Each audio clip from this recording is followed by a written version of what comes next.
Hey guys, and welcome to another edition of Burton Ballers, out here sitting in the sun in the beautiful island of Jamaica. And I'm going to be doing my 6-point talking point video of our 2-0 victory over Aston Villa. Welcome to the Burton Ballers. Ain't got no time for no stallers, yeah.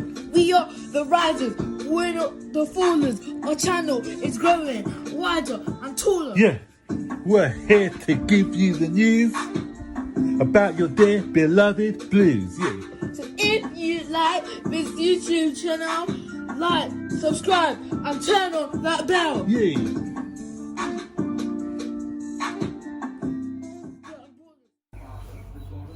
So guys, the videos are coming from a slightly different angle at the moment. It's because obviously I have got no tripod here in Jamaica, so I'm just making do with what I've got at the moment. So hard fought victory, guys, but we got the result that we needed.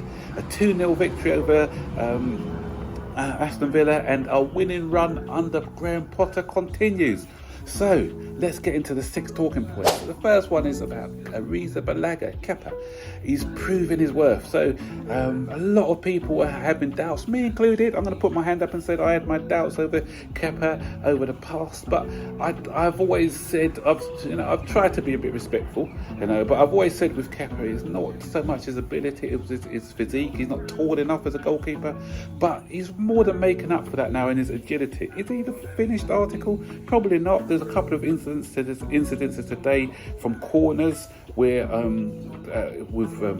we got away with one. I think he made a poor decision once, but that's not nitpicking. But I think he's made the shirt his own at the moment. He's come in, he's taken that shirt, and now it's Mendy who's got to fight to get that shirt back. But from the performances that we've seen so far from Kepa, he deserves to be our number one at the moment. A fantastic save from the Danny Ings header, world class save that was, point blank header. Everyone thought that was in. He showed his agility there. His decision making was pretty good, apart from that one I mentioned about with the corner. But what I like as well is his use of the ball with his feet as well, and he's quite intelligent in some of the things that he does. So we're having a debate on a chat, on a Twitter space I was on yesterday, where people were doing the pros and cons of who should be in goal for us. But for me, the person who's got the gloves at the moment is Kepa, and he's showing a lot of ability at the moment, and I'm happy for him, because obviously he's had a bad time of it. He stayed patient, and now he's coming in and doing the business for us. So thumbs up to Mr. Kepa. So second talking point, it goes on to another guy, a much maligned player in Mason Mount, who splits opinions a lot of times, and a lot of people are calling for him to be dropped. I did call for him to be dropped as well at the beginning of the season when his form wasn't too good, but that's why I'm not a manager, and Graham Potter is. He had faith in him. So in the last couple of games, not only this game, in the last 2 or 3 games, he's showing a bit of form, proving that form is temporary, class is permanent. And he came in with bad header by Mings, and I love when I see Mings on the team sheet, because I always know that he's got a mistake in him. Today he showed that with a poor back header, but he still had to, Mason Mount still had to anticipate the header. Some people would have, they may not have reacted to it, and it could have gone, but he reacted to mistake. He was right on the shoulder of Tyrone Mings, and when that chance did come up, it was a very composed finish. And then that free kick, superb free kick, bamboozled the goalkeeper. Some people will say yes, it was in the middle of the park, but I think that it took a swerve, because the goalkeeper was going one way, but it did swerve as it so it was a great technique on that free kick.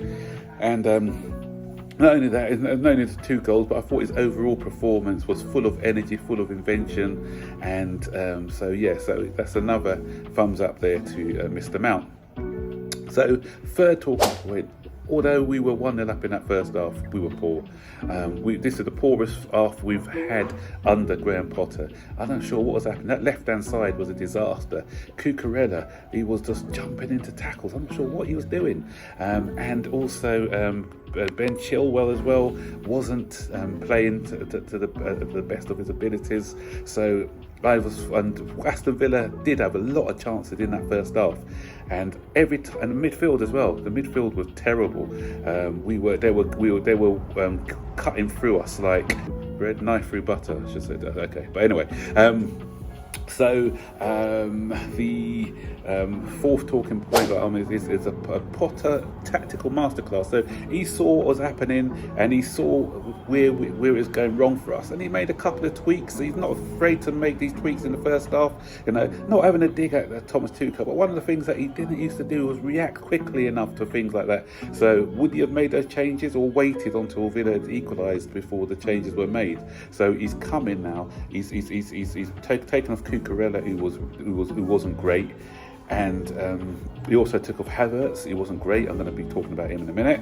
And he's put in Loftus-Cheeks into the middle, because I was screaming out for that. I said, okay, Loftus-Cheeks is decent as a right wing back, but we're lacking something in the middle. They were walking through us, as I said, in the midfield. But by putting Loftus-Cheeks back in there, it gave us a bit of strength and guile in that middle of the park. And we started to have a bit more control of the second half when Ruben Loftus-Cheeks moved into the centre.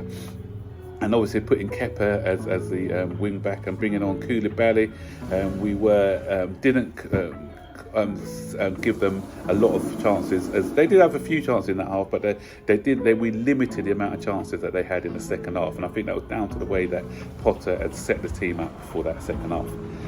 And leads me on to my fifth talking point. I mentioned about Havertz. He got substituted, and rightly so. This guy, is he suited for the Premier League? I don't think he is. There's a classy player in there. I know that. And if you look at his performances, like for Germany, when it's a slower-paced international game, he looks a lot more comfortable. In the Premier League, he just doesn't look comfortable. He's a guy who needs a bit more time on the ball. You're not afforded that time in the Premier League. You need to have that quickness of a mind, and you need to, he's always that's just dithering on the ball a little bit too long, and he just loses the ball.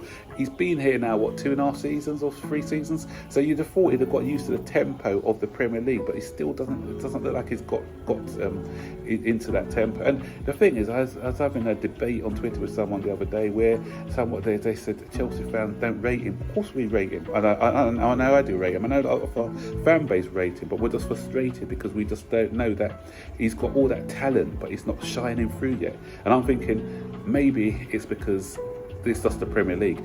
If he goes to Spain or Italy or somewhere, you can probably see a better Havertz. But we'll have to wait and see. But you never know. As I said, he could come good, but I'm still waiting for him to really explode in the Premier League on a consistent basis. And my final talking point is another clean sheet. Fantastic. That's the fourth clean sheet in a row now, and that's the good thing, because we were starting to leak goals. Last season, 2 seasons ago, under Tuchel, we were known for being even at the beginning of last season, I think we were known for being a stingy defence, not conceding many. But then we started to concede a lot, and we're easy to break down. Okay, we kept it. I think this was more for fortuitous clean sheet today, because as I said, Kepa kept us in the game a few times. A couple of poor finishes by Aston Villa. I'm thinking back to the Leon Bailey one where he headed it wide, and so but in the main I thought we were decent. And defensively, Chalobah for me, great. He always never lets us down when he comes into the side. Thiago Silva imperious as usual.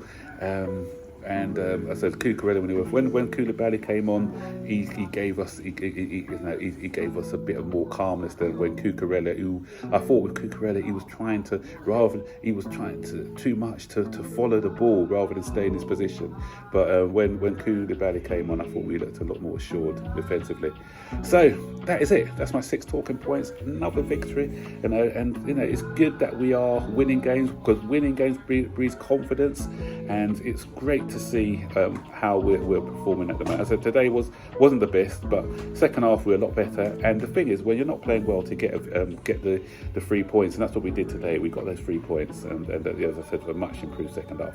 So what are your talking points for today? Stick them in the comment section below, and don't forget, as always, to like, subscribe, turn on all post notifications so you'll be notified whenever I make a new video.